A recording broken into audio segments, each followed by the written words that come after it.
now we can continue with New Game Plus, Part 4. Last time, a lot happened. Last time, many things happened. The Scions finally got to go home. So we finished saying our goodbyes to everyone in Norvrent. I cried a little bit at the cutscenes where the people of the Crystarium said their farewells. Lina made me cry like a little girl. Said their farewells to the Warriors of Darkness, because even though we can come and go, the other Scions pretty much they're stuck here on the Source. They can't travel between worlds now that their souls are back in their bodies. But Alize feels like she's missed out on some personal growth because the Gunbreaker and Black Mage Y'shtola and Thancred, because originally Thancred was a rogue and Y'shtola was a white mage. Drastic job changes, but oh, I forgot to post that video in the Discord. I will post it. It's the funniest. I love it. It's Alize from patch 5.3 and is such a mood. It's just her being a menace. And then, you know what? Actually, I'm going to put it on stream. That's going to be the opening of our stream, is we're going to watch this fucking funny meme video. It'll be a good recap of what happened last time, because this was how it ended off. Assuming my YouTube wants to work. YouTube has been being bad.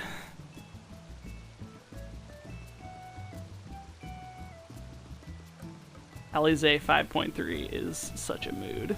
Let's see. Yeah, it's just a 2-minute. Yeah, here we go. It's Alize being a mood for 1 minute, 51 seconds, and 55 frames. So, let's see. Do I have a display capture? I do have a display capture. Oh, it's even the right display. Oh, no, it's not. Wrong display. Wrong display. Abort. Abort. Display 1. Go.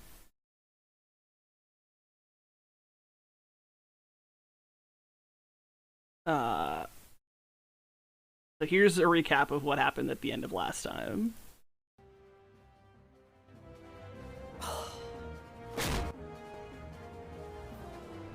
What is it, Alize? Are you all right? Do you still feel under the weather? Physically, I couldn't be better. Thanks to Kryle's ministrations, I'm already looking forward to our next fight.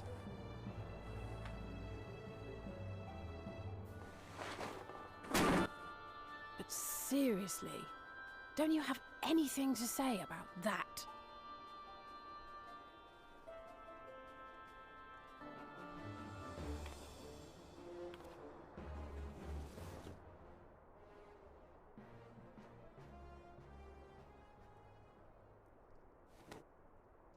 I realize we haven't taken up new martial arts, nor have I ever been one to set much store by appearances. But I can't help feeling a certain lack of, I don't know, personal development. I quite understand. But as you observed, the others had the more pressing need. Rest assured, our turn will come.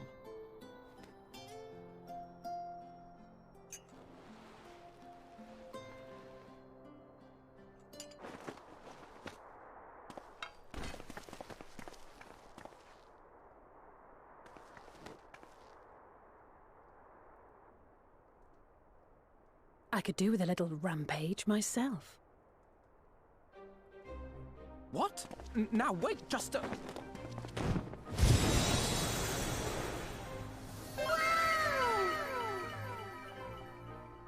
Here we go again. Final round. I will join the fray when I finished my tea. Thus did the Avatar of Destruction descend, and in her wake leave naught but tears and ash. That video just makes me smile. Alright. Back at it. Part 4. Scions are home. What shenanigans can we possibly get up to now that we've saved a world, and therefore saved ours? As the Scions were preparing to return to the Source, a new threat was presented with the sudden appearance of the Ascian Elidibus.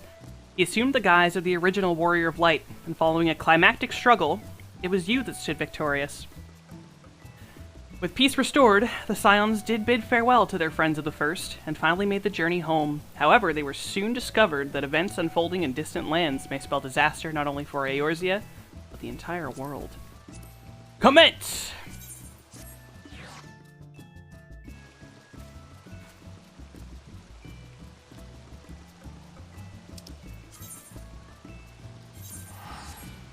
So the others have been resting up in the Rising Stones, as their souls were heavily damaged from the ordeal of being separated from their bodies for so long. But thanks to Kryl and Matoya's administrations, they should be fighting fit.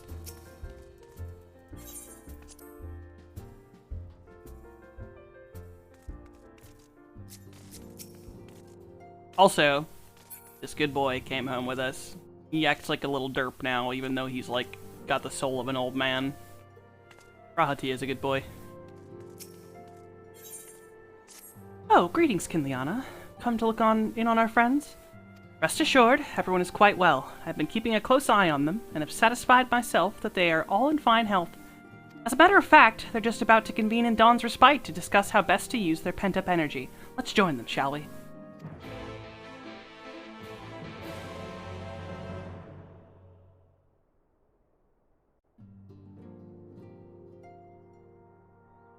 Well, my friends, now that we have all settled back into our bodies, it is time we resumed our duties in earnest. Let us speak of our plans. Ever since the Emperor's death, it's been one unsettling rumor after another. I have a mind to pay a visit to Garlemald to ascertain the truth of the matter. A prudent endeavor. 'Tis of the essence that we establish the full extent of the threat, not least if it should prove that Xenos doth indeed orchestrate events from the shadows. In light of which possibility, I shall accompany thee on thy mission. Be assured that thou shalt find me more a help than a hindrance. Thou requirest another to imbue thine ammunition, dost thou not?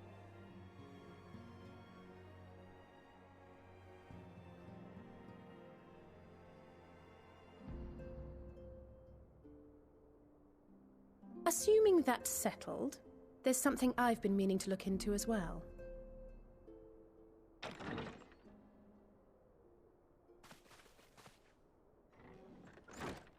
Welcome back, everyone!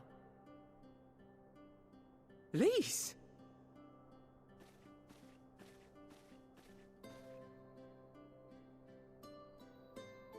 You're fine now, right? No more headaches or keeling over? That's right. We're fighting fit and raring to go.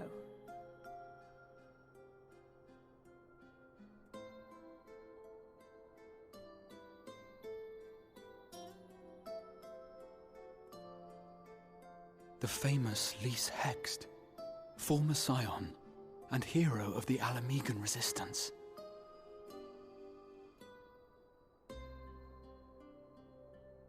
I don't believe we've met. Really? It's so easy to assume that all Archons are acquainted. But then I suppose your fields of expertise are rather different. Grahatir, at your service. I have read much and more about your exploits, Commander. It is a pleasure to finally make your acquaintance. Likewise. The others told me all about you. Do not be so sure. Words scarcely do justice to the vital role he played in our victory in the First. A more dependable comrade one would be hard-pressed to find.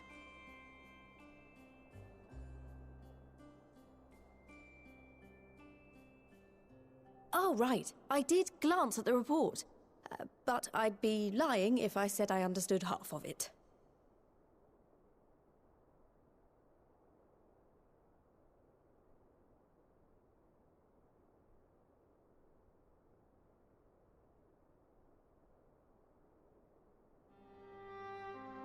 Well, that's a lot to take in. Just to be clear, this means we're not heading for another calamity, does it? Shorn of their unsundered master's leadership, what Ascians remain shall struggle to see their plans to fruition. And though I would ever advise caution, I believe we may rest easy for a time. I'll take that as a yes.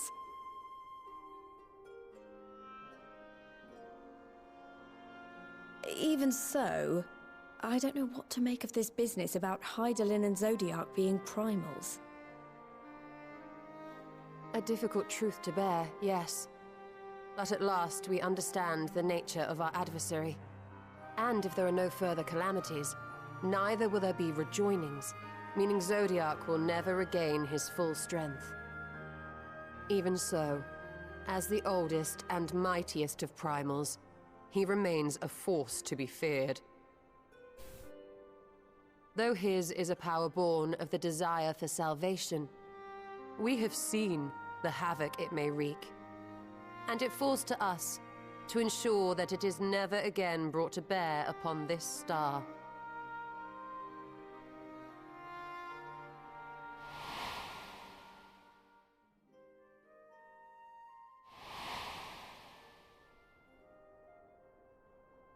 But tell us, Lys, to what do we owe the pleasure of your visit?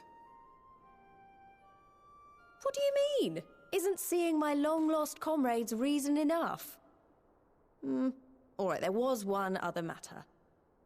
I have a message from the Alliance, and before you ask, yes, it's about the Empire. So, after Emperor Varys' assassination, it seems his cousin Nerva made a bid for the throne. The trouble is, he wasn't the only one with designs on it, and it didn't take long for a civil war to break out. And it's not just in the provinces. Early reports say huge swathes of the Imperial capital have been reduced to rubble. The Alliance will soon convene in Alamigo to decide on a course of action, and we were hoping you'd come along. Well, as it happens, Urianger and I were just this moment planning a little trip to Garlemald, and we should be grateful for any advice the Alliance can provide on how best to make the most of our visit.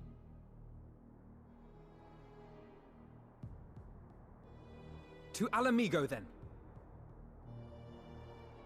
Why don't you go on without me? There's something I need to look into. Ah, forgive me. You were just telling us. What is it, if I may ask? I want to find a way to cure the Tempered. Of course. You think it may be possible to adapt the treatment you used to help those corrupted by the Sin Eaters? I'm sorry, a cure for tempering? But that would change everything. Alizé, consider yourself uninvited. Go and find us this cure. I'll do my best. I was hoping you might join me. Don't worry if not, though. I won't hold it against you if you'd rather attend a stuffy meeting. What meeting? Lead on!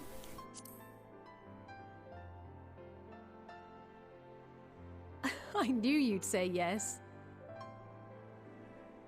I'll come too. If you don't mind, that is.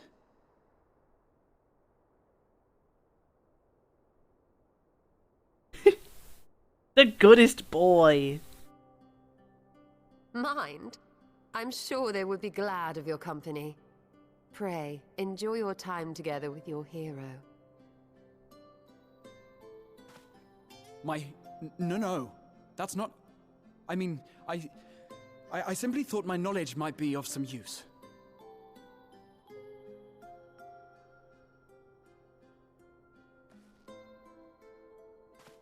We shall be on our way then.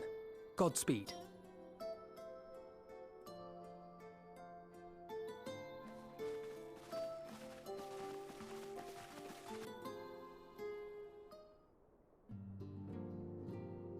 Rahati is a good boy.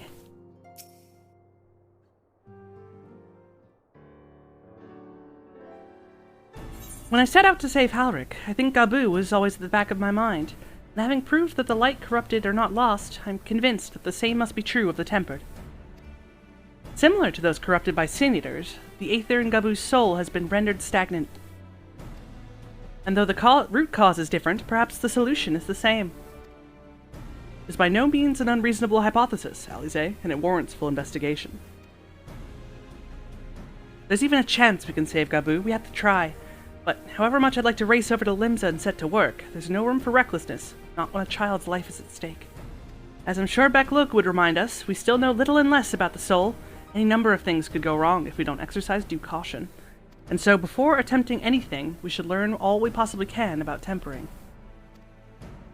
There's just one problem. Research in the condition has long since ground to a halt, and the combined work of many scholars involved doesn't exactly amount to a wealth of knowledge. Not in the modern scholars, perhaps, but what of their ancient counterparts? I know the Allagons took a more than passing interest in the subject. And if what we seek may be found anywhere, it would surely be at the Aetherochemical Research Facility. Where they experimented on primals and their worshippers, yes? Good thinking. I've never actually been there myself, but I did read the reports on Azizla, which means we'll be needing an airship. An airship, you say? Meet me at the northern bank of Silvertear Lake. I've got a little surprise for you. Oh, and come prepared to travel.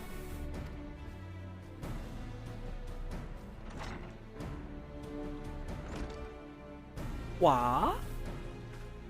Tataru, what are you ski-big? You scary little potato.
I give you the Bonanza, the Scion's very own airship.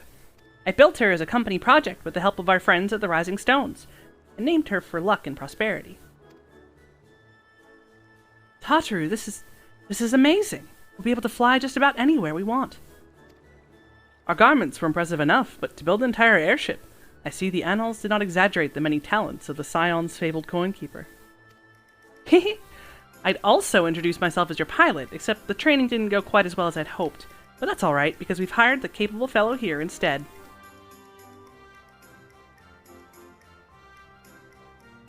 The Bonanza is equipped with a full complement of mana cutters, by the way. Feel free to use them to get around Azizla. But enough talk, it's time to fly. All aboard!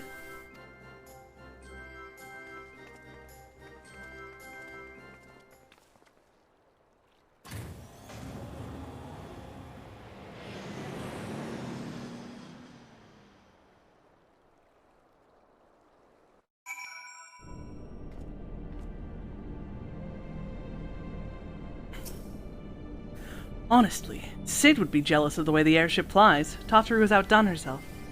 Anyway, here we are, on Azizla, and Alfino's report did not do the scale of this place justice.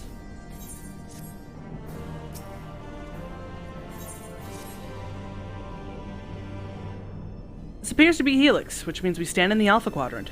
The east lies the Beta Quadrant, and... yes, I believe I have my bearings. Though this is my first time on Azizla, I do have some familiarity with the place thanks to the records in the Crystal Tower. Unless I am mistaken, this path leads to an aetheryte, beyond which there will be an information terminal. I suggest we begin our search there.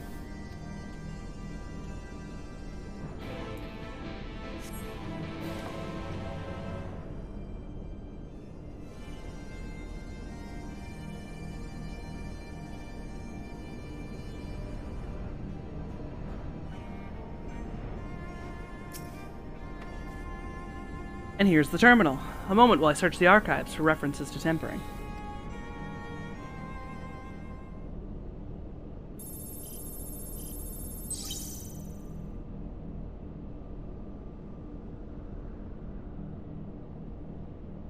Ah, there we are. Iconic corruption, an overview. That sounds promising. Indeed, let us see what the report has to say.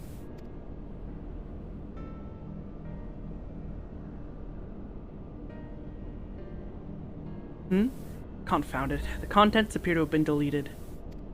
What? No, isn't there something you can do?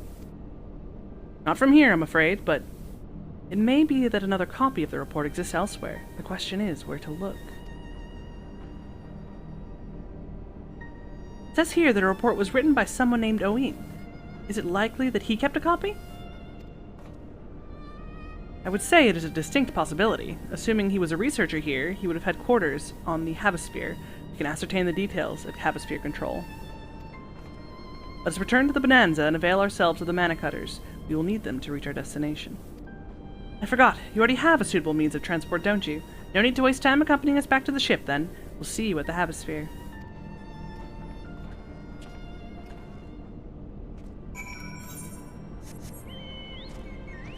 Got a burb? Who needs a ship when you got a burb?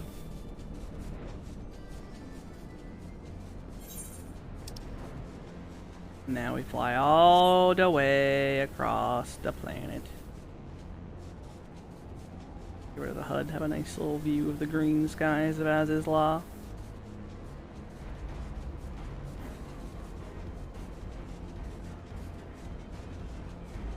The last zone of Heavensward was quite impressive in its time. They do last zones very well. This one, Heckin' Tempest for Shadowbringers, the underwater zone. And the Endwalker one is pretty damn cool as well. Get there.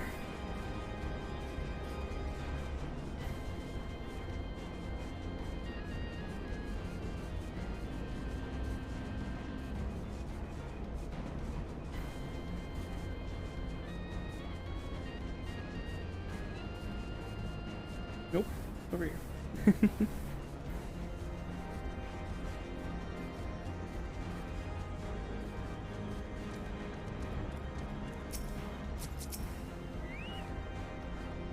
The late Owen did indeed have a chamber here. This node will be able to tell us its number.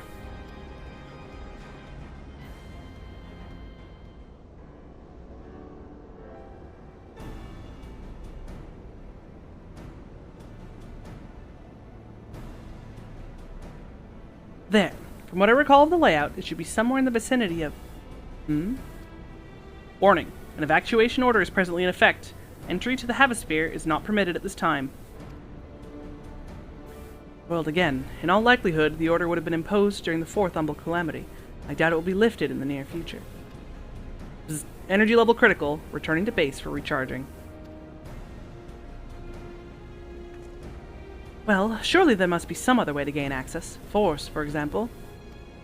Ere we resort to that, I have an idea.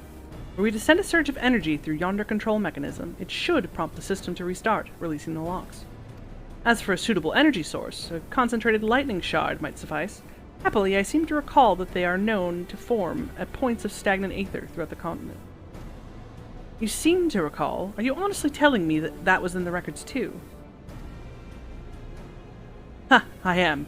A report sent to the capital mentioned that lightning-aspected ether was prone to pooling on the continent, resulting in surges that interfered with equipment. A minor detail, I grant you. But in my role as caretaker of the Crystal Tower, there was no such thing as too much elegant knowledge. Besides, my studies helped me to feel connected to the source, the home.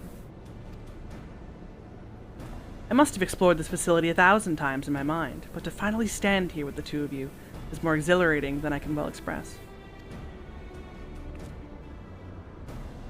Now then, the lightning shard. If I may, I suggest we split up and search the Beta Quadrant. Oh, but beware of sprites. They are wont to manifest where the aether is stagnant. Now you're just showing off, which makes me think I should make a contest of this. First to return here with the shard wins. What do you say? Very well. It would be my honor to come third.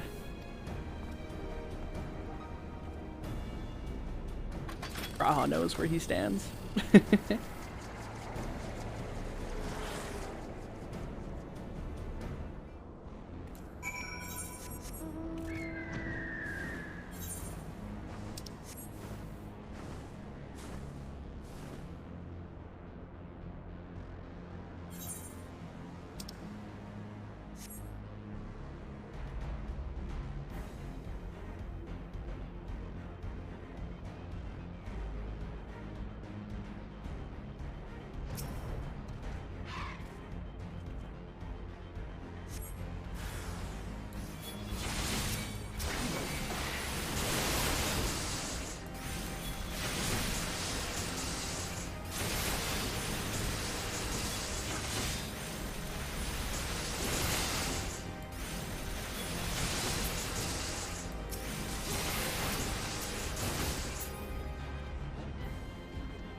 Bravo! That was quite a show, adventurer. Why, the spectacle proved so enthralling that all thoughts of the prize slipped my mind.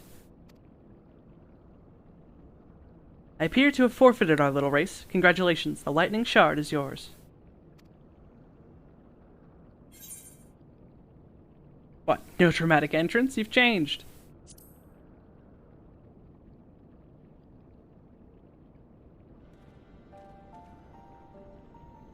Ugh, do you remember that? In my defense, I was caught up in the moment. It isn't every day you meet an honest-to-God's hero, after all. Well, the contest continues, so you had better hurry back. Ah, but one last thing. Thank you, Kinliana, for bringing me here.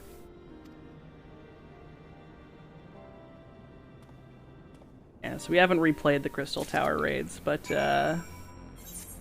you get sent after some, like, ether sands or something stupid, and then you go to find it, and then this dickhead cat boy is like, neener, neener, I got the aether sand, I'm hiding in the shadows, and that you get introduced to Grahatia, because he's just a cocky little shit who's meeting an honest-to-God's hero.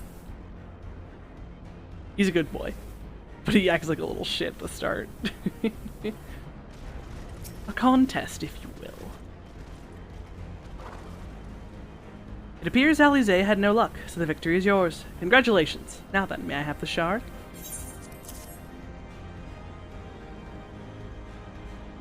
What is it that makes you so much better at finding things? What do you have that I don't? That is a question I too have asked myself on numerous occasions. I suspect we could both learn a great deal from Kinliana, but not only about the secrets of adventuring. But come, we should attend to our mission.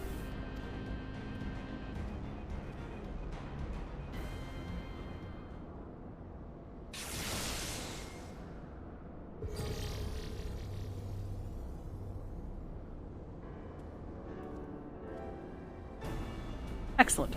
The system responded exactly as intended. We now have access to the Havosphere. Only one obstacle remains, the security systems within. Should they be triggered, they could make life rather difficult for us. In light of which, pray leave the rest to me. If I am right, my royal blood should allow me to venture in unmolested. Assuming this place works like the Crystal Tower, yes. But if it doesn't, you'll be on your own. I want you to promise us that you'll get out at first sign of trouble. I promise. Wish me luck.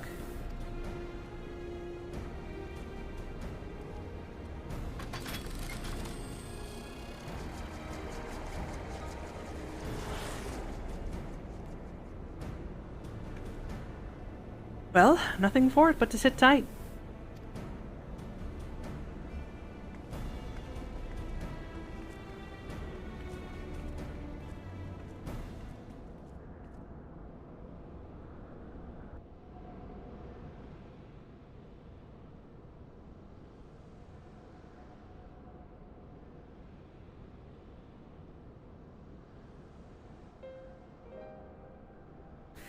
I'm sure this Owen fellow was very learned, but iconic corruption and overview sounds like a studium thesis. We all had to write one. Lest you wonder, mine was about the combat applications of ether. I am nothing if not practical. Alfino was more philosophical, of course. Political, dare I say it. He would choose to write a lengthy discourse on our nation's duty to the world. Controversial subject, to say the least. He asserted that Charlian's knowledge should rightly be used to protect all life on the star, in direct opposition to the country's cherished policy of non-intervention. Being a leading member of the Forum, our father was not happy.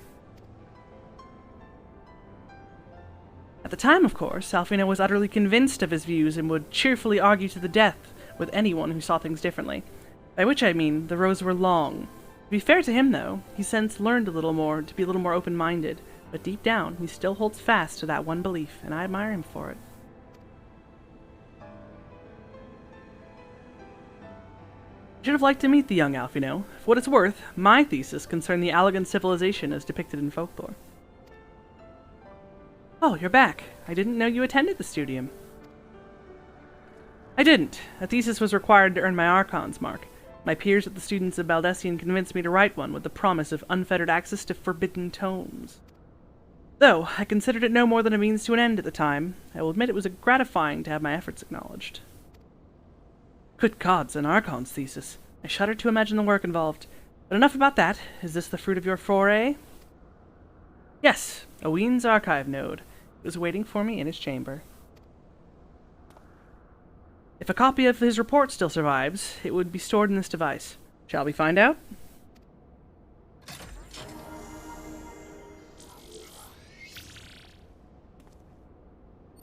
Initializing. Scanning for registered user. User not found. To proceed as a guest, please complete biometric authentication.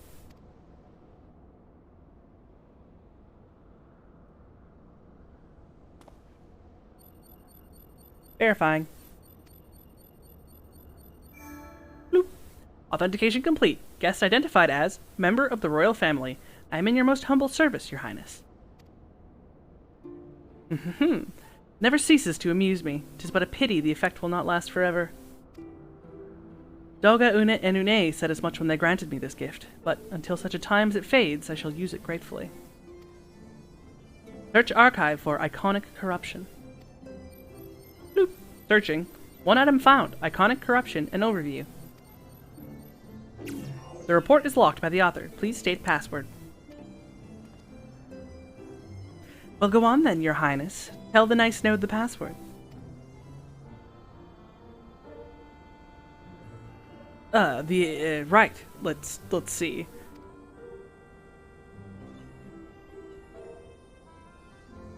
Glory be to Alleg.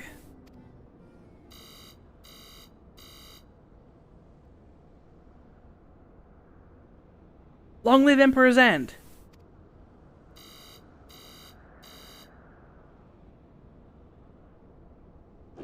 Password incorrect. Please try again. Confounded. Come now, passwords are invariably short and simple. For instance...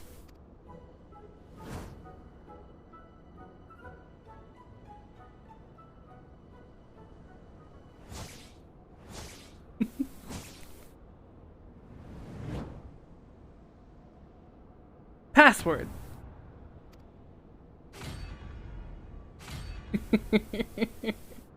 What an idiot. I love her. The notion that the password could be something so inane would be laughable were it not dangerously stupid. Furthermore, your conduct in the presence of His Highness is grossly inappropriate. Know your place, handmaiden. What did that thing just call me?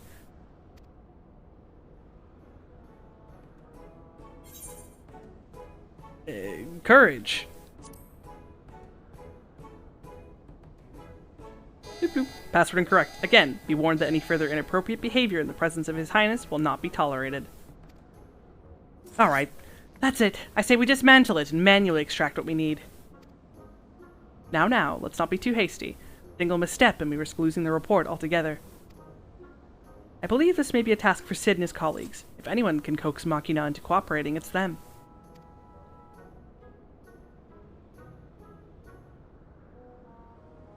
Come, let us bear the note back to the Rising Stones.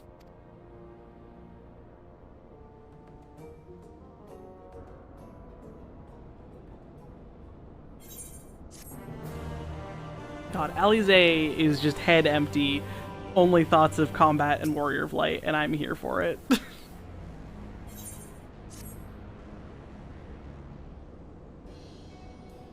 I should probably mention that I have yet to meet Cid since waking up.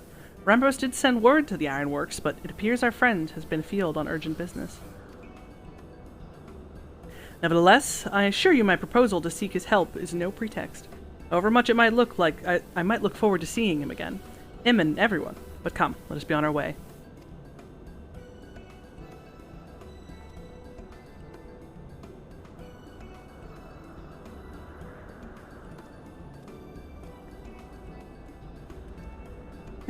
Look at him, all but running.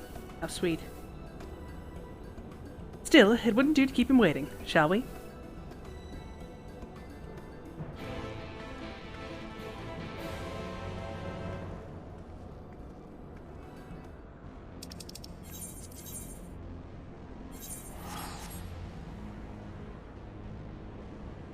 Goodbye for now, Ozzy's Law.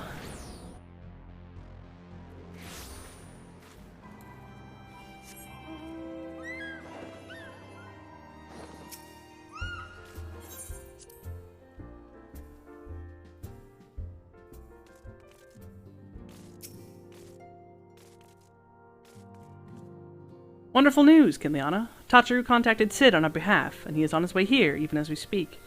While we wait, I should very much like to hear what transpired at the Alliance Council. Would you be so kind, Kryle?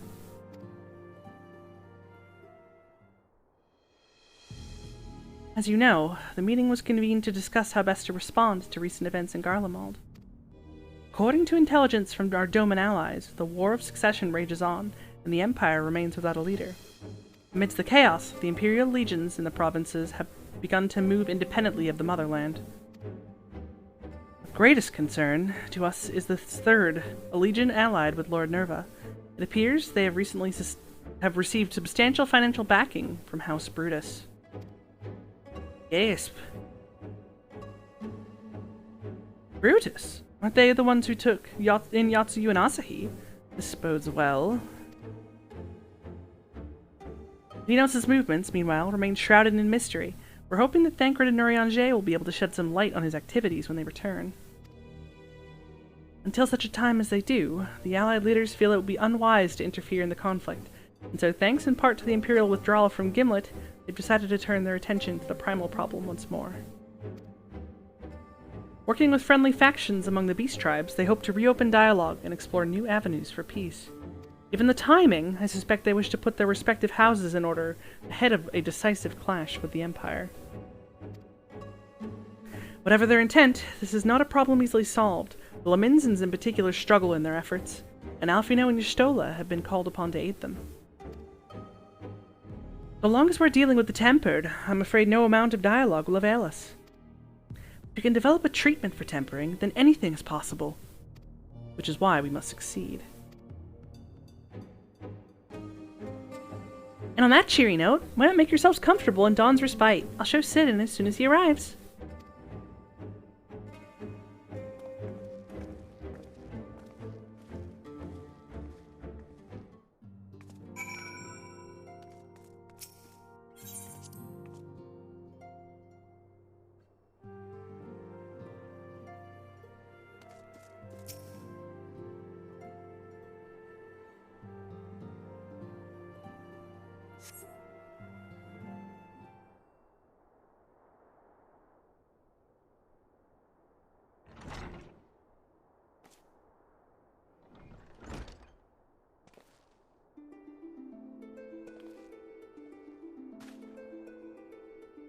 Cid!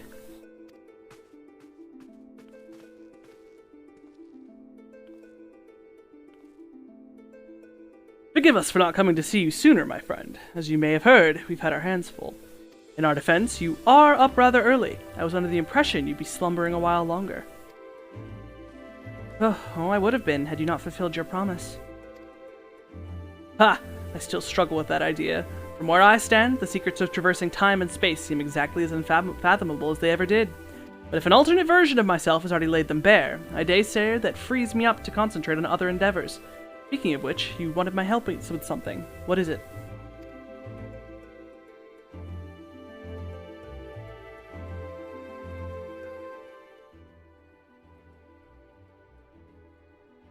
Well, well, a treatment for tempering. And for the next step, you need to find the password to this Allagan's report. Just so. With nary a clue to guide us, we could be here forever and still not guess correctly, and thus we turn to you. Well, I'd love to say that we could help you, so I will. Once suitably configured, a Magitech terminal should make short work of identifying the password. I knew I could rely on you. Now, anticipating that it might be of use, I took the liberty of borrowing a tombstone from Rambros. It contains an Allagan dictionary.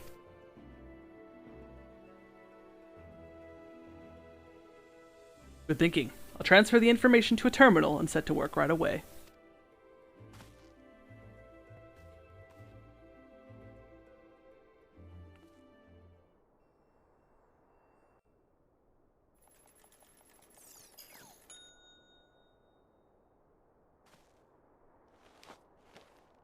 Ah! Looks like it's finished. Let's see. Freedom. The password is freedom. Huh. Short and simple, just as I said. Would you care to do the honors, Your Highness? I would, my lady.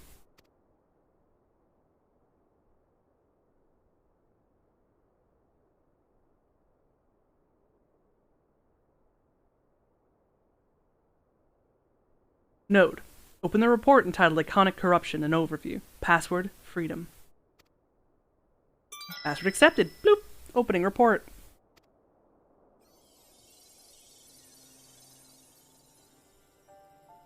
This report seeks to provide an overview of the mechanism by which icons corrupted bind men to their will.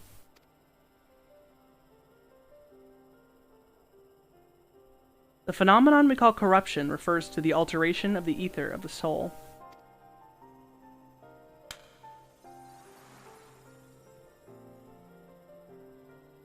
Said ether ordinarily exists in equilibrium, no one element being more prominent than another.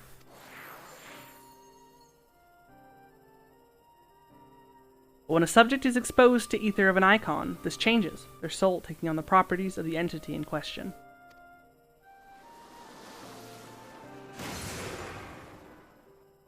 By way of example, exposure to the ether of the fiend, Sephiroth, would cause a subject's ether to become aligned with the element of earth.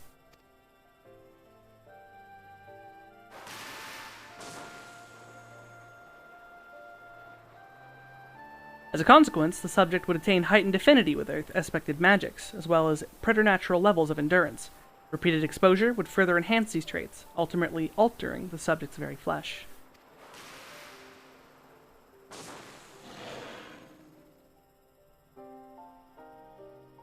The changes undergone by the subject are not solely attributable to elemental alignment, however. Further testing has determined that the subject's soul becomes umbrally charged, or stagnant, during the process. The stagnation of the soul has the effect of diluting the sense of self, rendering the subject vulnerable to the will of the icon, the thoughts of whom come to consume their entire existence. In this manner do the corrupt become worshippers of the icon, their prayers serving to further empower the entity. Having discerned the mechanism of iconic corruption, my colleagues and I set out to develop a material capable of shielding one from its effects, an endeavor in which we're successful, albeit at great cost. In the course of testing, many of my assistants, good men and women all, fell victim to corruption, and in accordance with protocol, they were summarily put to death.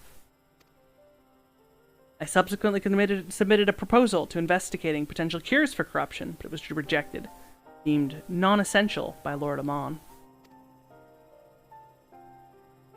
Though I knew it would be fruitless, I protested the decision, and for my impertinence, they have stripped me of rank and title, and I will shortly be expelled from this facility.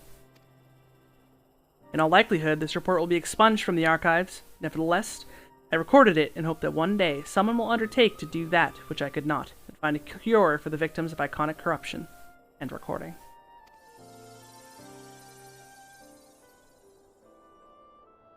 But not even the Allagans were able to find a cure. Or rather, were not given the chance to do so. One cannot help but wonder what motivated Lord Amon's decision.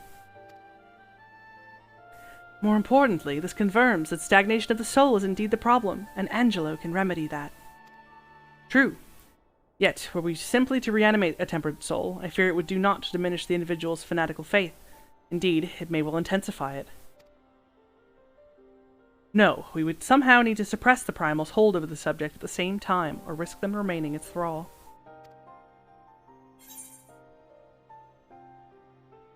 Only we could make them remember who they were.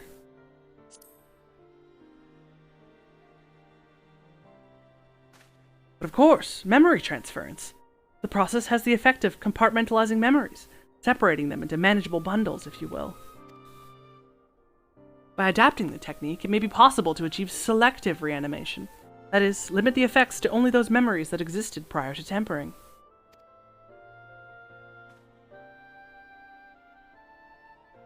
Through thus restoring the sense of self, we could theoretically drown out the incitements of false faith which has come to dominate the individual's thoughts. I see. The theory seems sound, and our experience in treating the light corrupted would help us identify suitable memories for reanimation. But are you confident you can adapt memory transference as required? I seem to recall your attempts to do so while trying to bring us home, culminating in literal bloodshedding. They did, you're right. Despite my best efforts, I could not recreate the mechanism, and I concede that the rather clumsy compromise I reached would not provide the basis for a cure. And perhaps it's better that we consider another approach. Your doubts are understandable, but this time I believe we have reason to be confident. You see, nodes such as this were built with the ability to simulate magics. Which leads me to believe that I may be capable of performing simulations of the transference technique. If so, we'd be able to conduct years' worth of tests within the space of a few days. In theory, it would be no different from how we identified the password. But it'll take more calculating power. A lot more. I honestly couldn't say whether our equipment will be up to the task. Tell me, Sid, why do you suppose Owen locked his report behind a password? Keep it from prying eyes, of course. Why else? Wait, a password that can be guessed by anyone with leisure in a dictionary wouldn't keep a person minded to look. No, he wanted the report to be seen by those who strive for freedom. Not unlike the members of a certain distinguished engineering collective. I believe their motto was freedom through technology or some such. You two, round up as many Magitek terminals as you can find and bring them to the workshop. Right away, Chief!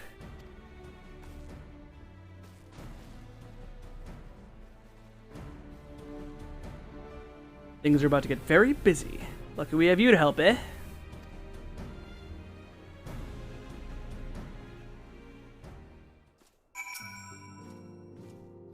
Right, well, Grahatia and I configured the terminals. I want the rest of you to procure supplies. Namely, cerulean to fuel the terminals and ice shards to keep them cool. The more we have of both, the better. Leave the ice shards to me. I'll round up some adventurers and go on a gathering spree. In that case, I'll trust Kinliana and Alize with the cerulean. Here's a promissory note for each of you.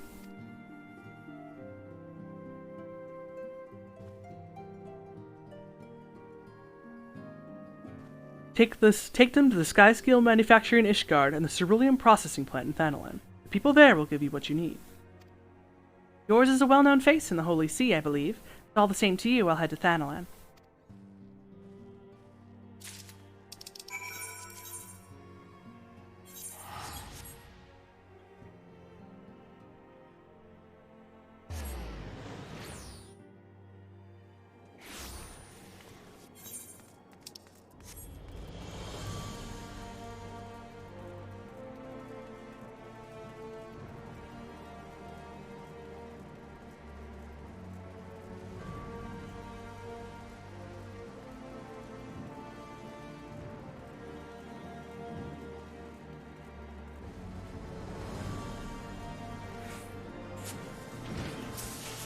You stand in the Skysteel manufactory. What does it require?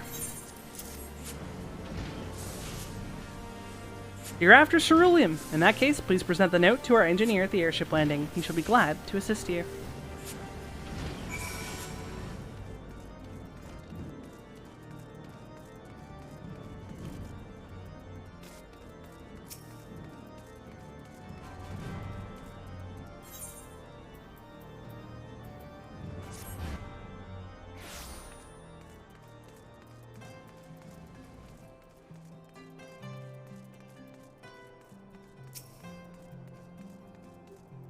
Cerulean.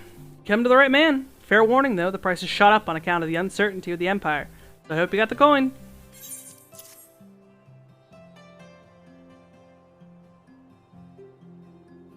Well now, promissory note from the Ironworks. Don't see many of these. Not that it's a problem, it's as good as gold to me.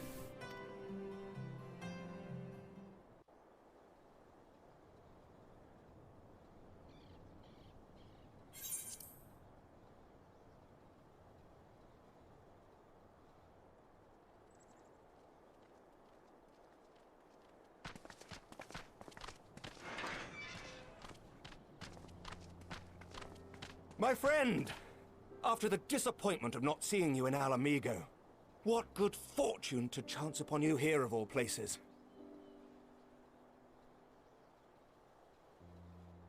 As you may have heard, the Allied nations are making a renewed effort to address the primal problem. To that end, have I invited the chieftain of the Vanu to Ishgard, that we might together plot a course.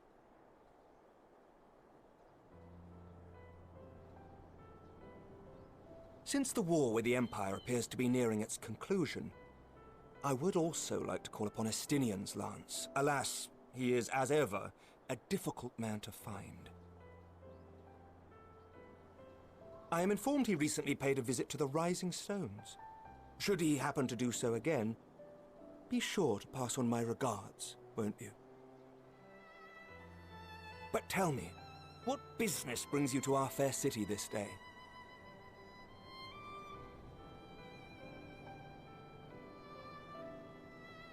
A cure for tempering. You never cease to amaze me.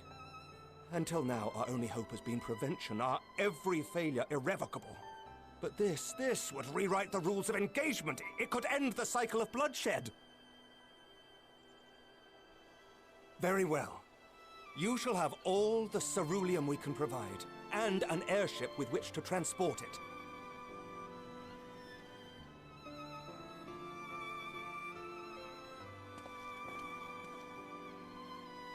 In this matter, you may count on Ishgard's full support.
Who would have thought ceruleum weighed so much? Serves me right for being stubborn, I suppose. I should have just done what you did and accepted help.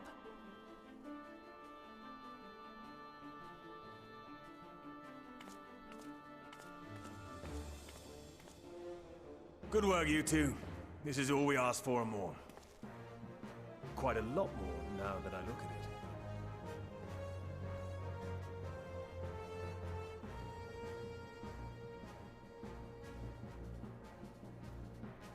Lord Emmerich, eh? And entirely by chance. Ha! Some people have all the luck. We have also succeeded in configuring the terminals, thanks in no small part to our able assistant.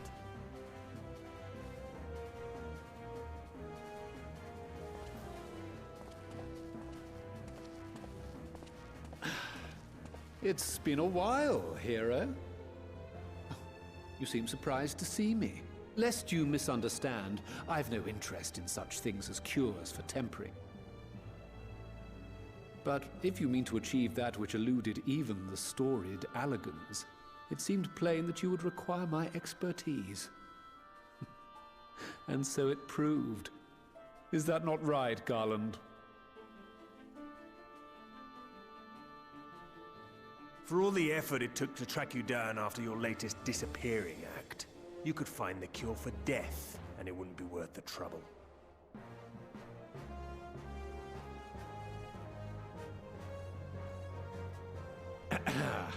That wasn't the only reason I agreed to cooperate. I'm reliably informed that Garland and I are destined to unravel the secrets of travel not only across dimensions, but through time. Doubtless the lion's share of the credit lies with me. 9 parts to Garland's 1. And this research will be a stepping stone to that illustrious achievement. Very well then. I'll do 1/10 of the work. Just the part that's beyond you. Whatever you say, Garland. Right. If everyone's ready, let's begin.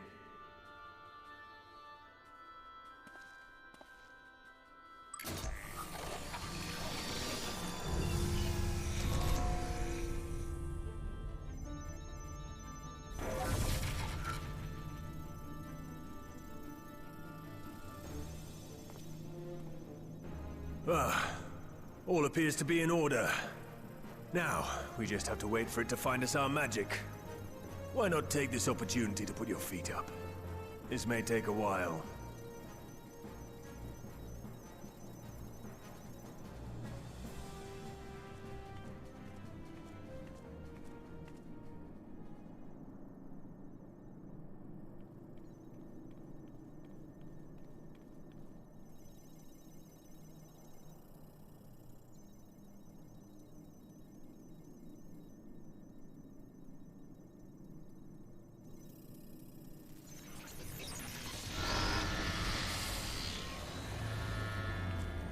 Damn it. It's overloading. Chief! She won't last much longer! We'll have to shut it down. Wait! We're close! So very close! Oh!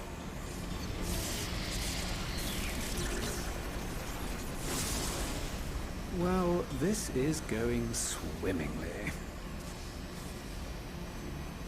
Please, a moment longer. I beg you. There!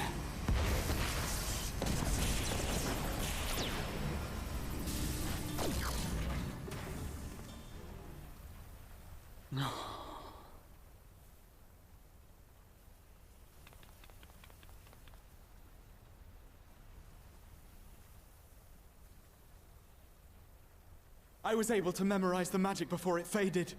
It still needs to be put to the proof, but I believe we have our cure.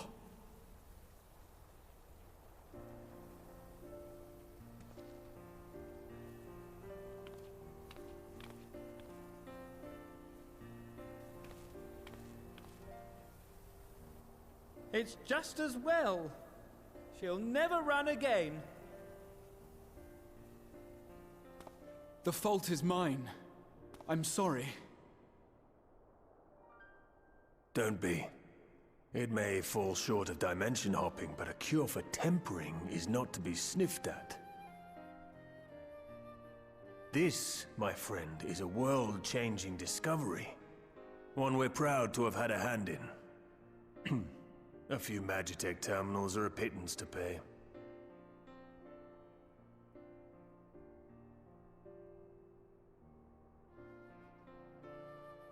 Thank you.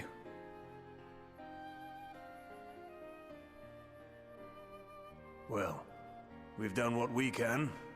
The rest is up to you.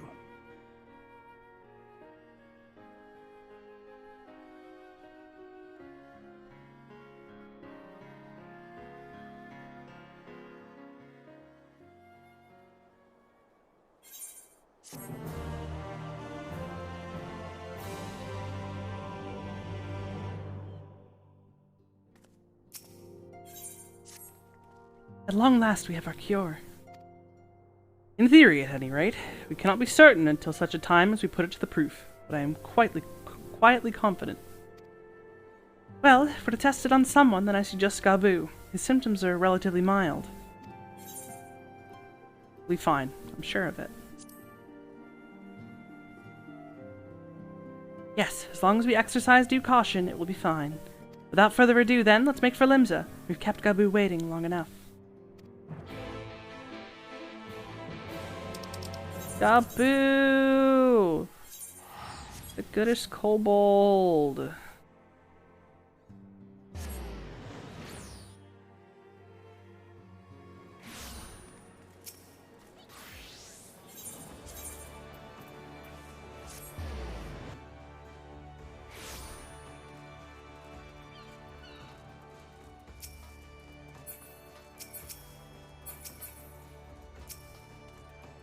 Well, this is the moment of truth. I'll have our host bring Gabu to us at once.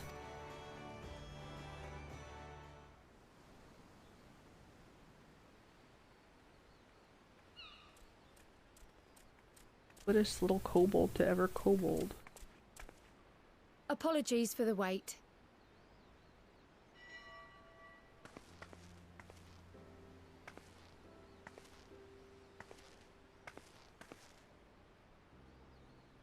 Gabu, have you been good?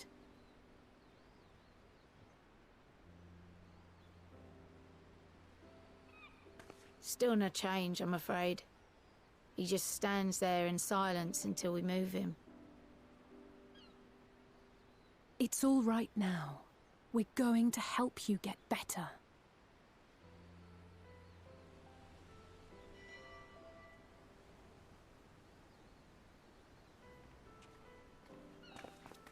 Fancy meeting you here. Alphino Y'shtola!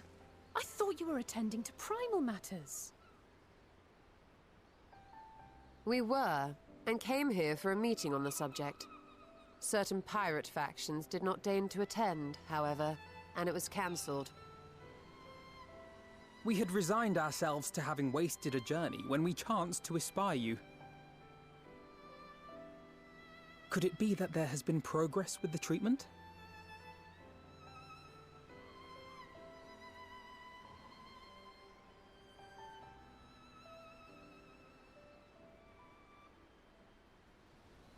Using Magitech terminals to formulate the solution. I would never have contemplated such an approach. So this new magic, adapted from memory transference, would be used to purge the subject of their fanatical faith, while Angelo would be responsible for reanimating the ether of their soul.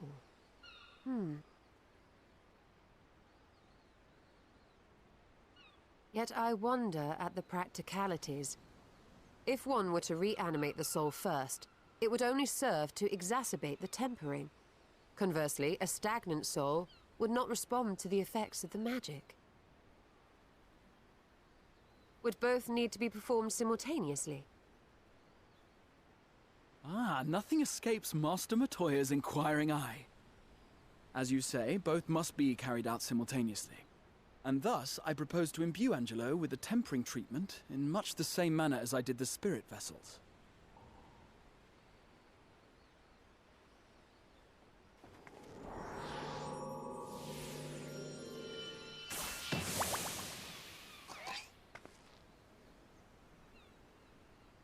By doing so, we also spare Graha the trouble of casting spell after spell.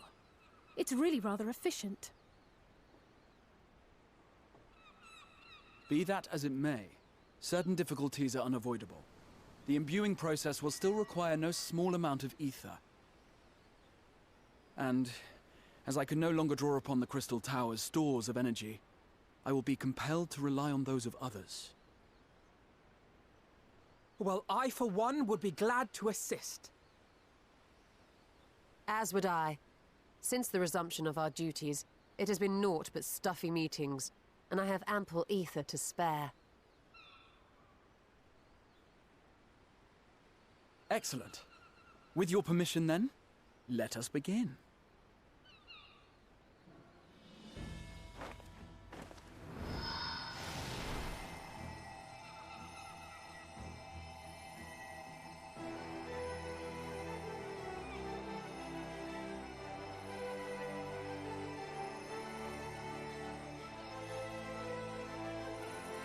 Yes, this will do.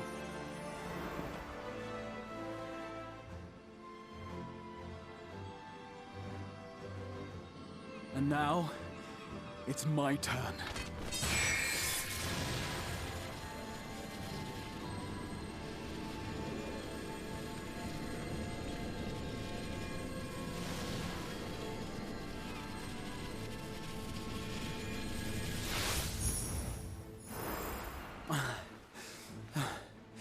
Tis done.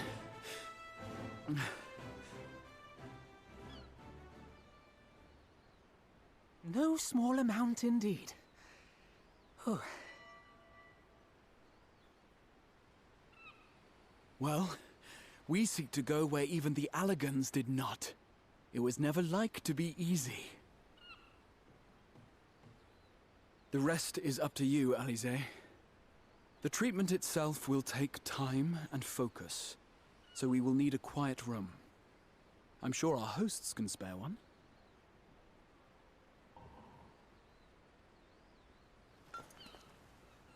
I will go with her. It may be a while before we return, so I would ask for your patience and your faith.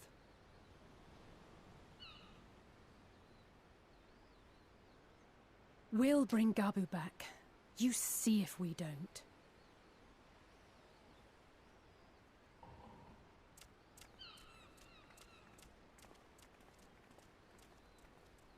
Twould seem our part is played. Let us find a place to recuperate while we wait for news.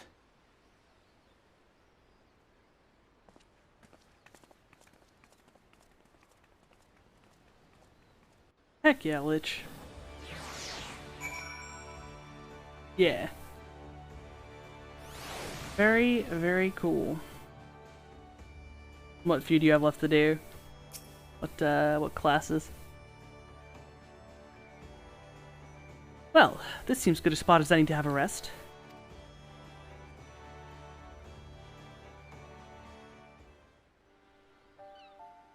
Heck yeah. Some final melee classes.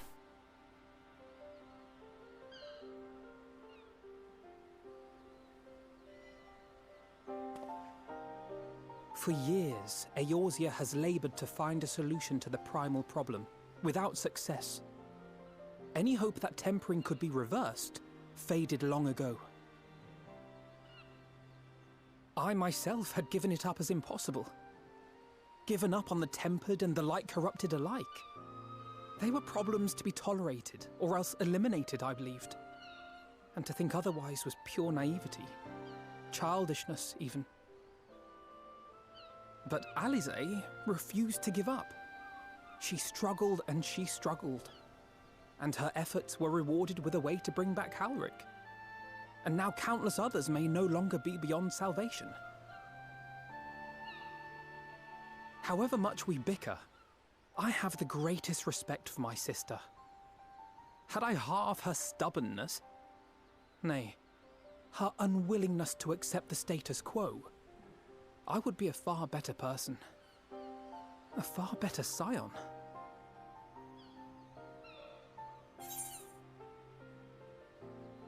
Well, any consolation, which is in all of your work.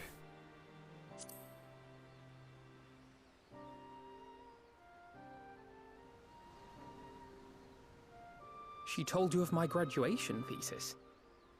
How very embarrassing.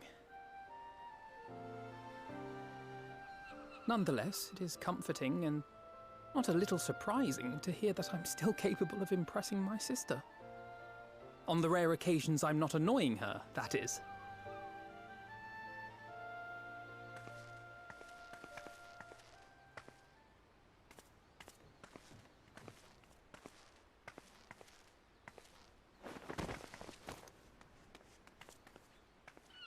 Alize, are you all right? The treatment. Did it work?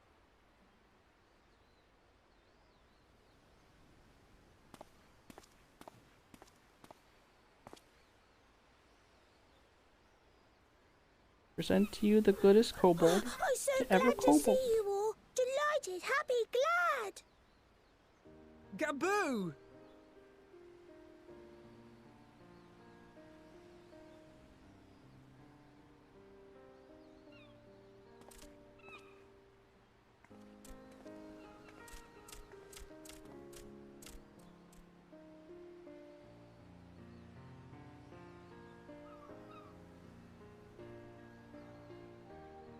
All this time, my mind was filled with thoughts of Great Father Titan. But I never forgot about Mother and Father. Always, they were in my heart. Constantly, ever, always. So I tried to focus on their faces. Theirs and yours. Alize's and everyone's. And I found that I could remember. One thing, then another, and another.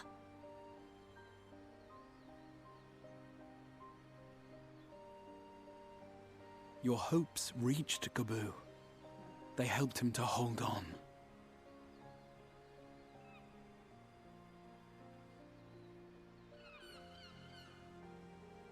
I'm so proud of you, Gaboo.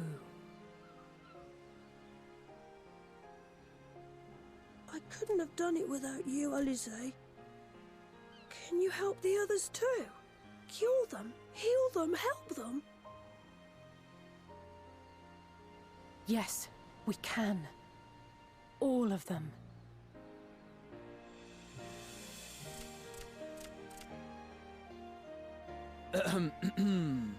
Without wishing to dampen the mood, I feel compelled to add certain caveats regarding the viability of the treatment for general use. As you know, reversing the effects of tempering demands a profuse amount of ether.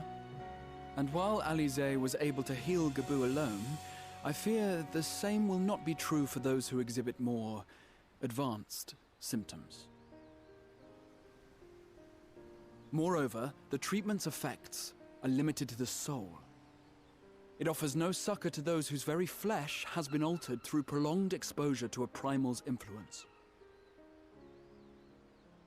All of which is to say that we cannot save everyone. Maybe we can't, or maybe we can. No one gave us a hope of saving Gaboo, and yet here we are. We must find a way to treat as many as possible.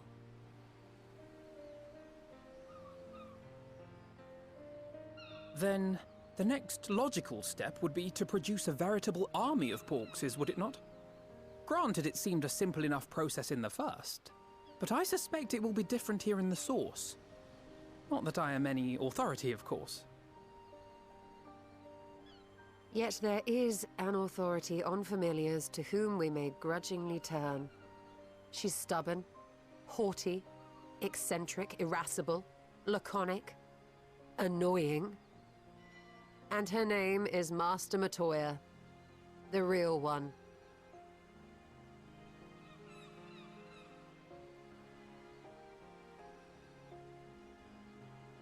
I have to go now, Gaboo.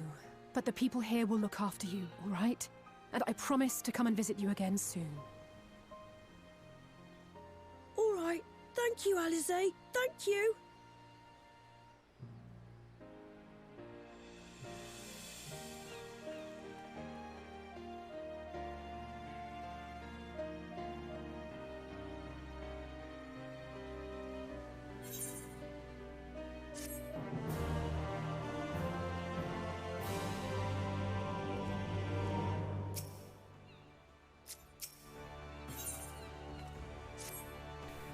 As she will be at pains to remind me, I have not paid Master Matoya a visit since returning from the first.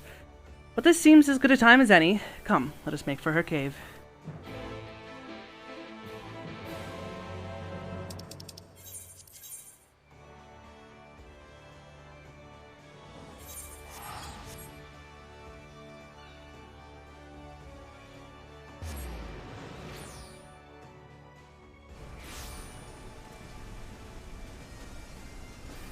This quest is halfway through 5.4. We do have to do a dungeon, but I think that'll be a good place to end. So we're gonna play through this quest like master, like pupil. and then call it an evening, but that's still at least probably an hour, because we do be having a Dungan to trust.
I take it you're ready to bear witness to the joyous reunion of master and pupil? Very well.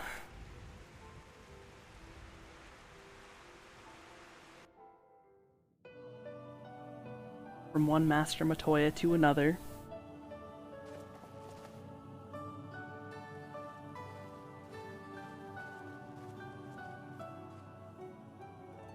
Nary a word from you all this time, then you bring every man and his pirogo with you. Did no one teach you any manners, girl? They were too busy teaching me etherology, Master. Jesting aside, I wanted to be the one to express our gratitude. I am told you spared no effort to sustain our bodies while we were away, and for that, we owe you our lives. Thank you.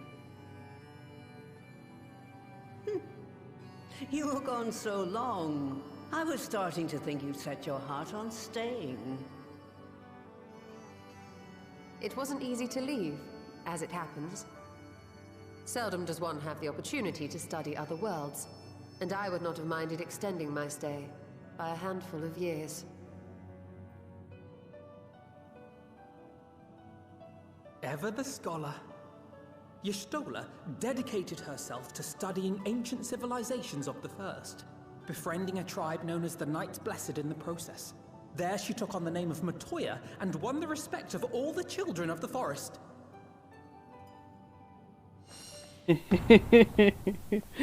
Oh, Alfie knows. She didn't want her to know that.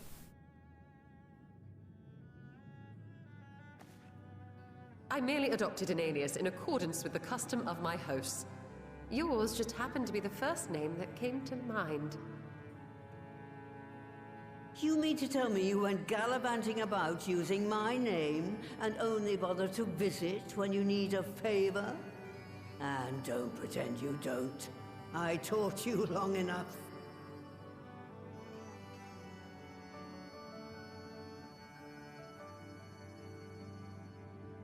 Indeed. And devoted pupil that I am, I could not fail to recall my master's sage advice.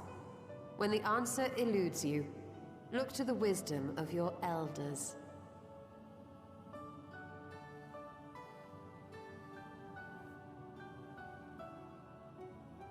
You there. Were you going to introduce yourself?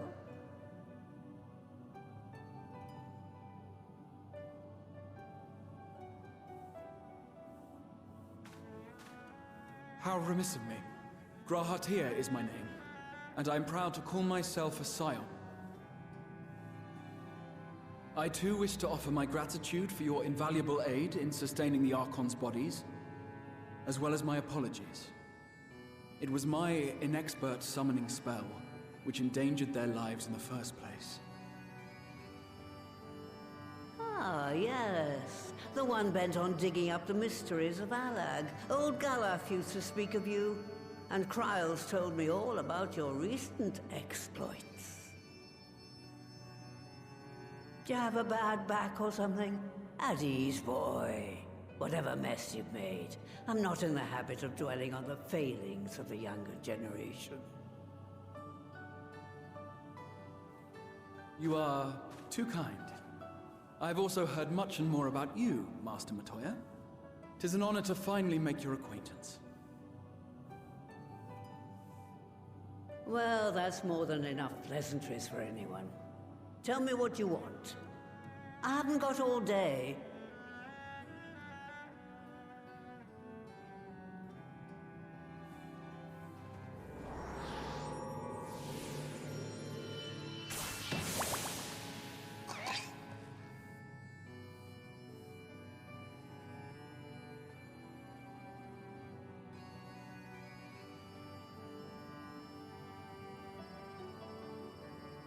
So that's the way of it.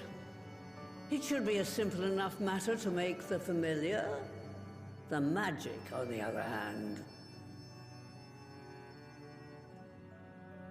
Ah, that you may leave to me. Being the only one possessed of royal blood, I alone can imbue the subject with the necessary magic. So I just need to create porxes with the power to stir the soul. Just, I say. Though we're talking about a veritable herd of the little buggers, we'd collapse before we reached double figures.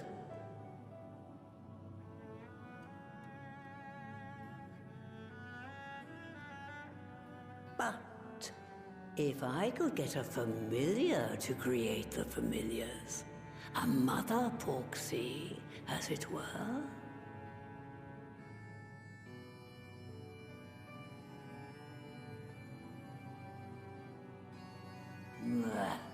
Seems I haven't seen the last of that moldy old hole after all.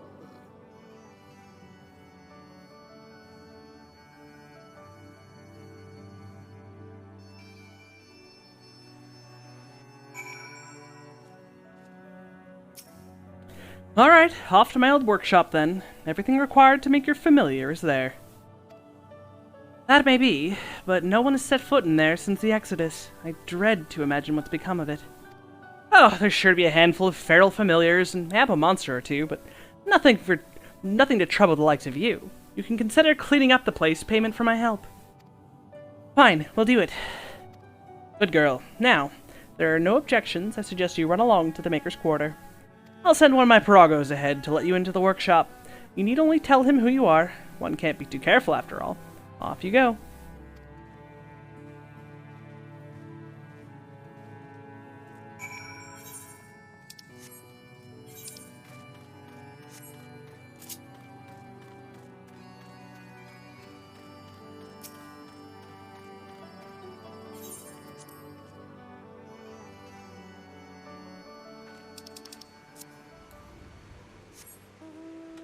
Ugly chair.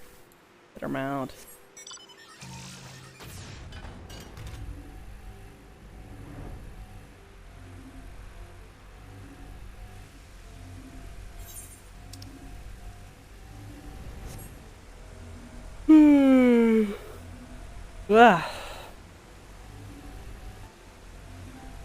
Yeah, so this here dungeon and all that, this was right at the start, right at the peak of, not at the peak, right at the start of COVID. This was the beginning of quarantine. Early quarantine, not the beginning, because a lot of the voice actors in this patch and the next patch, you can tell they were using home setups. It's like, if you listen to Sid sounds nothing like he used to. Everyone thought it was a different voice actor, but it's the same guy. It's just he like lost whatever, like he totally forgot how to do Sid's voice. I don't know.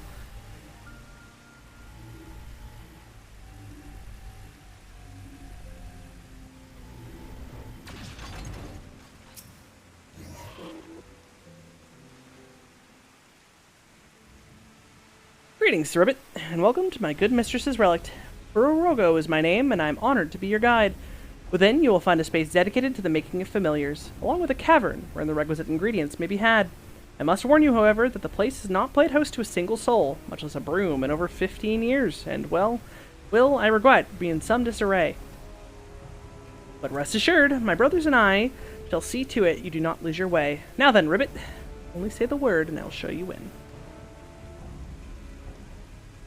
I also couldn't run this dungeon when it came out because this is when I was having eye troubles or brain troubles, or I couldn't tell you what kind of troubles.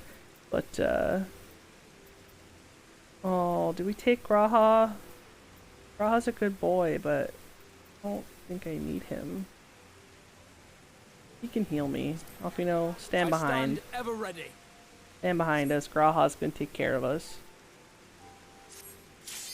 Yeah, no, fuck. I forgot to turn on the things. Abort! Abort! My opening cutscene! Every time! Flee!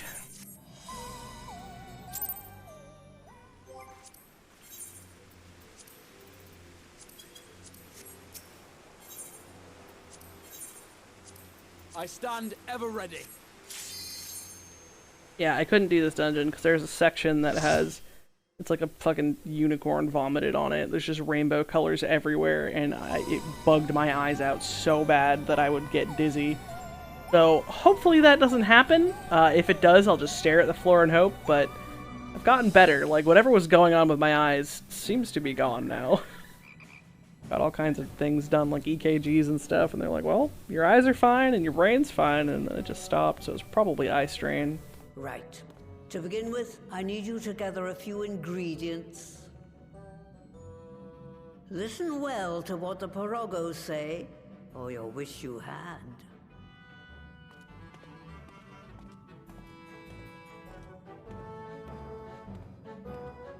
Think about the character model there, look different. Yeah, like the saturation of the hair looked different. First things first, we need to harvest some clay. Clay can be had at Claycott Cauldron. Ribbit through this portal, if you would.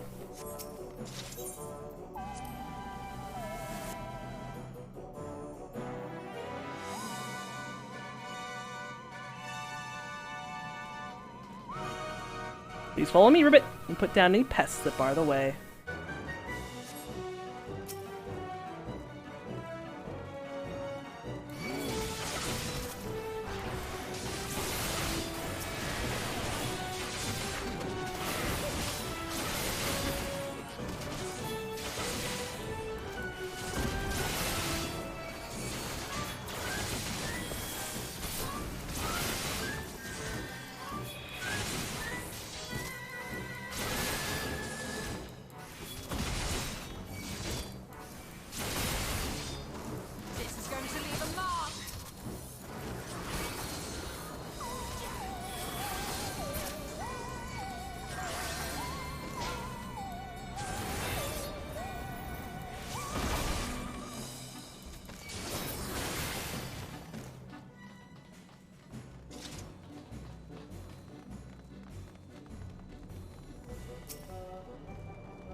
Allow me to assist you with the gap, Ribbit.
Did not imagine this place would be so infested, Ribbit.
Blaze just across the way, but you'll need to deal with the Mudman first, Ribbit.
Away with you!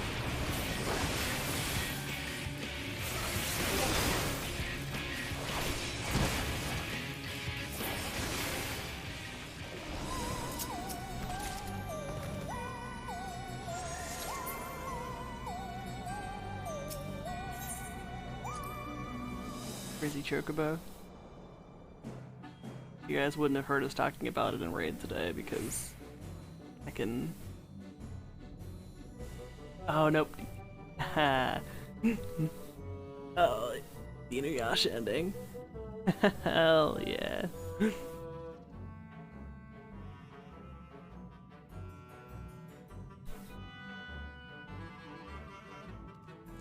Next, we need to get the water flowing again. It'll be my pleasure to show you the Clear Note Cauldron, Ribbit. Please use the portal. What's the fucking vomit section? I think this is the vomit section. No, it's the third portion. That's Vomit Central. For your own safety, I ask that you keep close to me, Ribbit.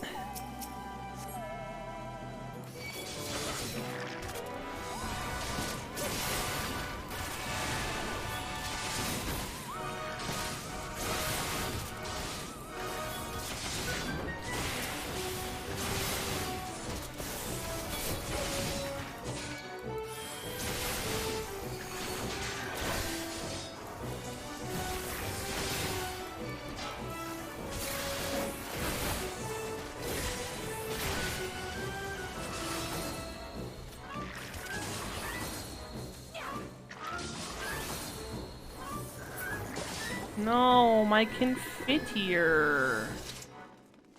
Give it back. Oh. Oh. Alize. I don't know who it was that stole it, but I blame all of you. It's Graha's fault. I didn't get hit with my big bang attack.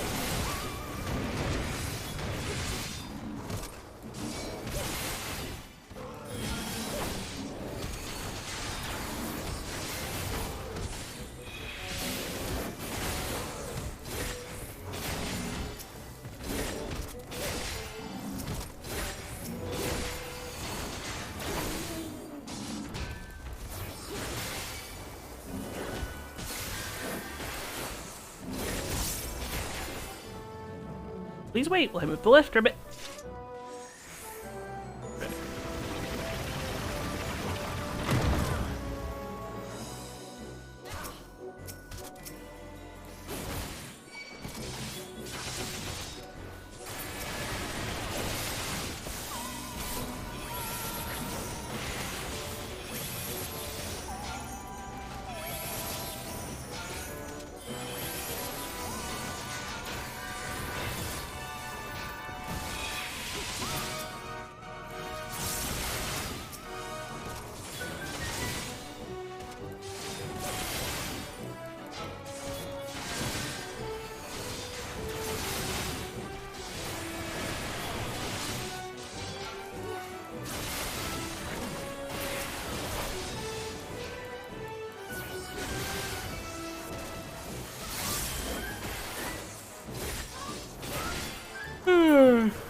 Pardon the yawning.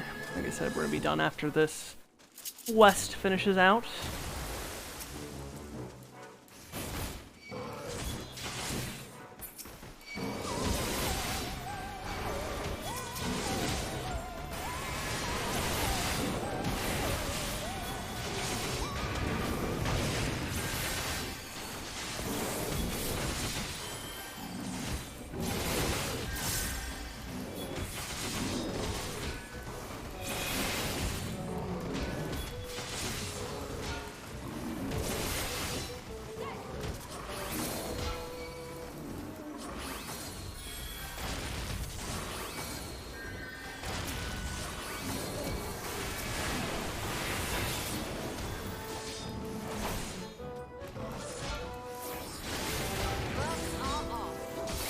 Will spring you on, or ought to put spring in your step? Ribbit.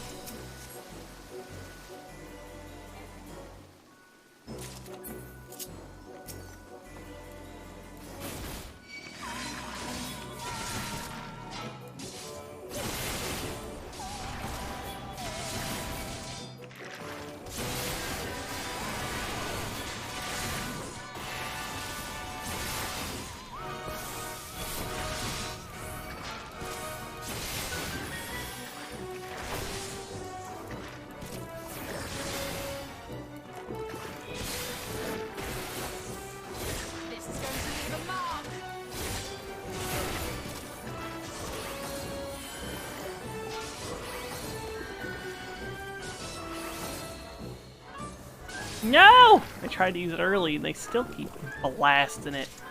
Another lift, Ribbit. A moment.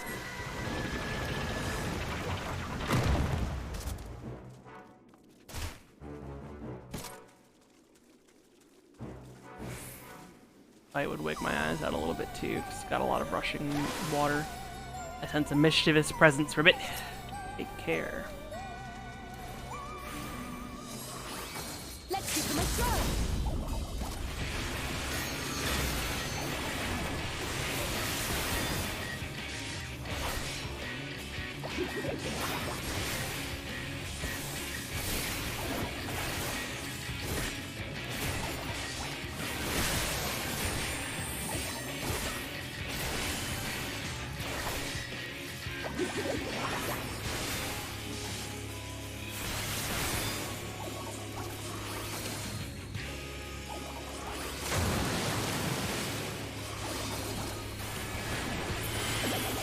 My confiteor.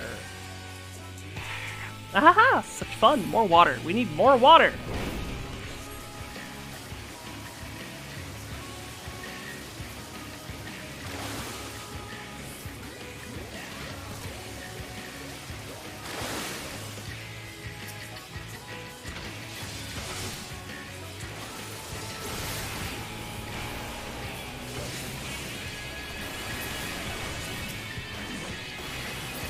No, well, my water's gone. I can't lose. I won't. Stubborn.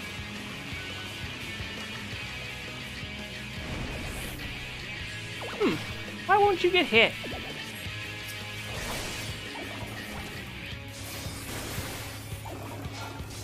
Allow me.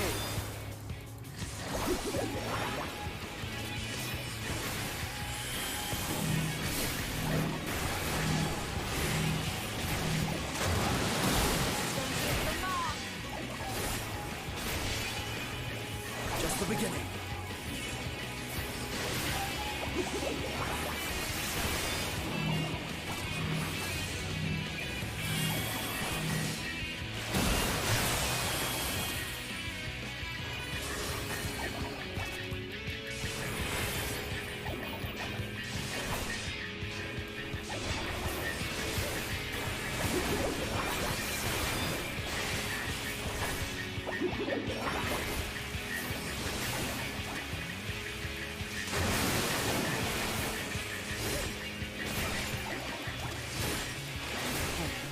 That one learning thing.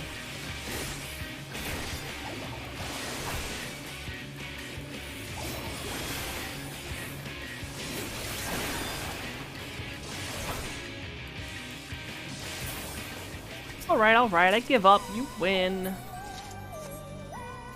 Now we go on to the Vom section. The water's flowing again. Let us head back.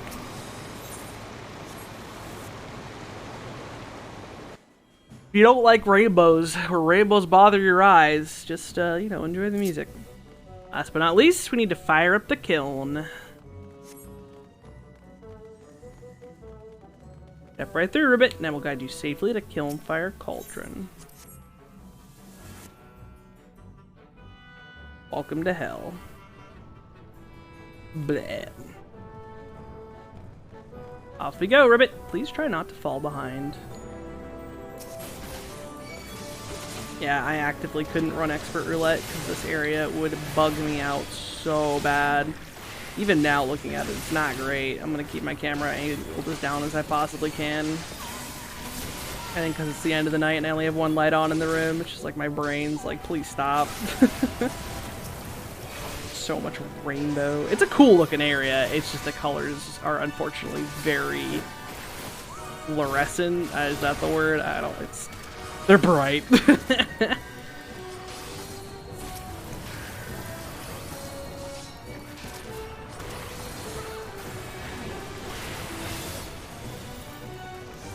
This isn't as bad as it was, though. I literally couldn't even, like, I had to be like this. I could not, I had to do the whole dungeon this way. Because I literally couldn't play.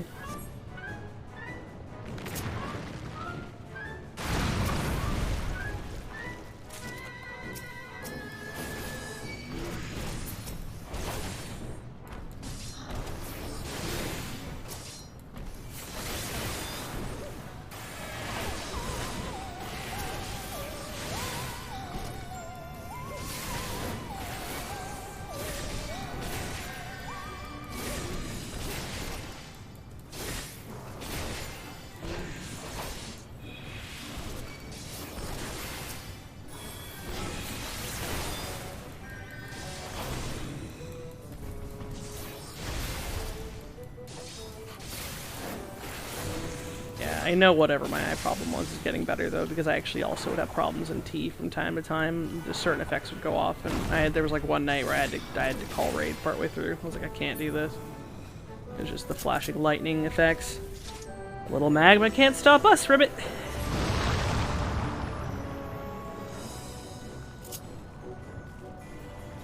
I do usually try and make sure I have both lights on in the room ever since then, but right now I don't.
What a fiery battle that was, and I don't mean the magma. Your destination awaits.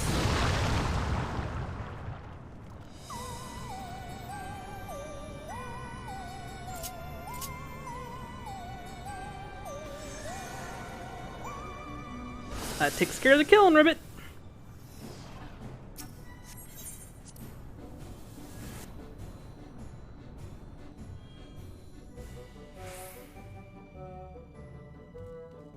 Alright, it's time to bake ourselves a porksy.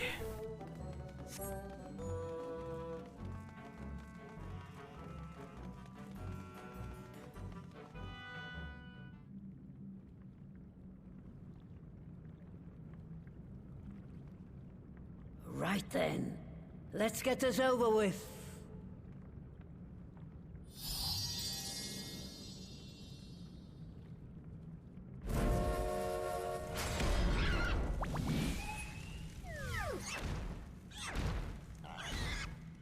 Newborns are wont to be difficult.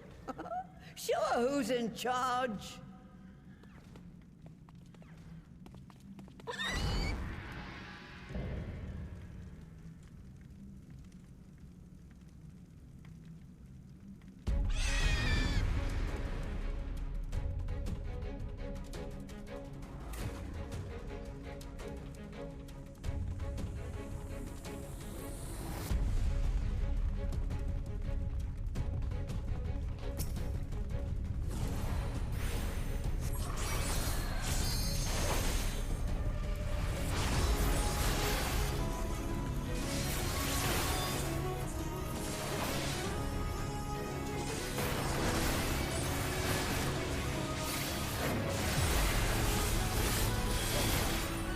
Yeah, come back.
No, come back.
we are, quite tame. Then all that remains is for me to imbue her with the magic. My friends, I'm afraid I must trouble you for your ether once more.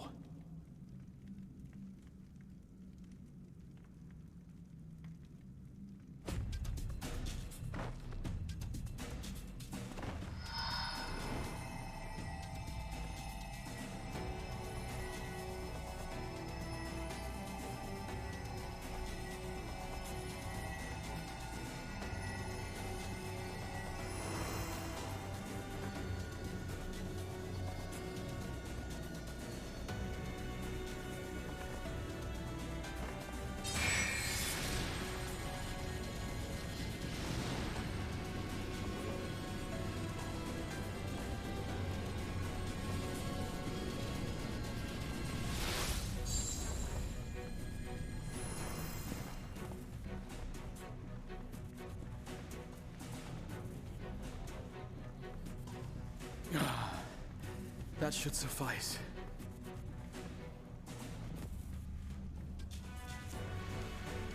Good. Let's set her to work then, shall we? I want to see some porkses. Assuming that is, someone can spare the requisite energy.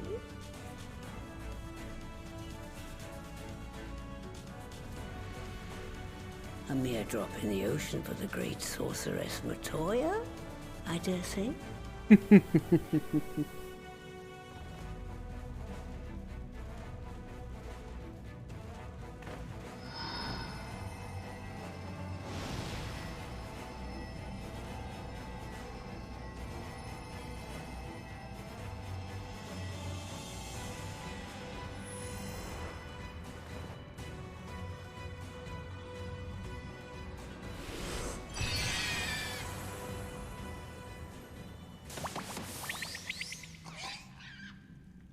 Little Angelos for everyone. Excellent. Our very own litter of Angelos. And we can make as many more as we want, simply by providing the Mother Porksy with additional ether. I will require a moment before I try again. It's still hard work, but a damn sight more efficient than making them one by one. Thank you, Master Matoya. Everyone, we're a step closer to our goal. Distributed amongst the allied nations, they should do much to facilitate closer dialogue with the beast tribes. And given their present travails, I believe our friends in Limsa Laminsa should be the first beneficiaries. Agreed. Though I must leave this errand to you. I doubt my legs will carry me out of the cave, much less to Vilbrand. Thank you for taking the lead in gathering the ingredients. I expect you would benefit from a rest too.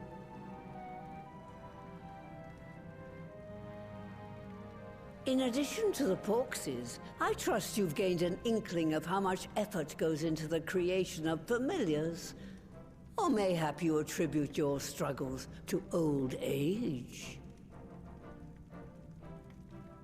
If I said yes, would it persuade you to treat me like an adult?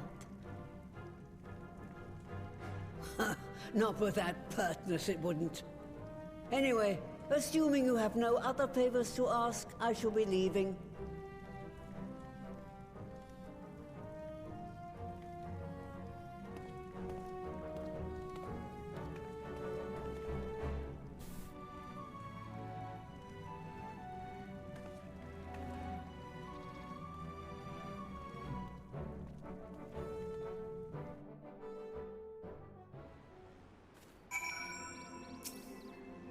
Lest you wonder, Master Matoya has returned to her cave with Y'shtola. They are peas in a pod, are they not?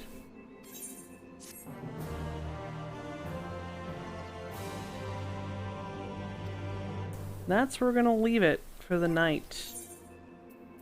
That's 5 quests into patch 5.4. There are 5 quests to go.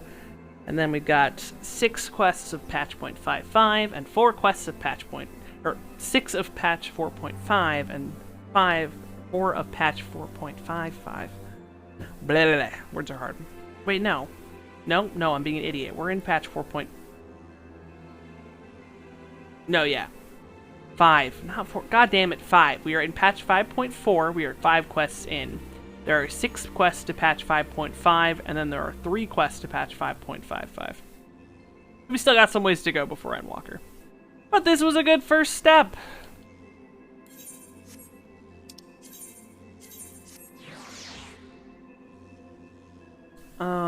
Today is Thursday, which means tomorrow is Friday. I have Dungeons and Dragons at 7 o'clock, which means if I stream, it'll be before that. But because I've been doing exercises after work, it's terrible. I hate it.